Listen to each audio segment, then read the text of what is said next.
when towing and you need to shift it down a gear?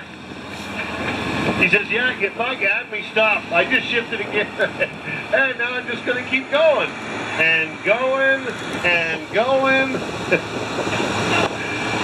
Couple of rules in pulling that kind of set themselves apart, and this machine shows you why. He doesn't have much horsepower, absolutely not. But he weighs a lot, and that's a big, big deal.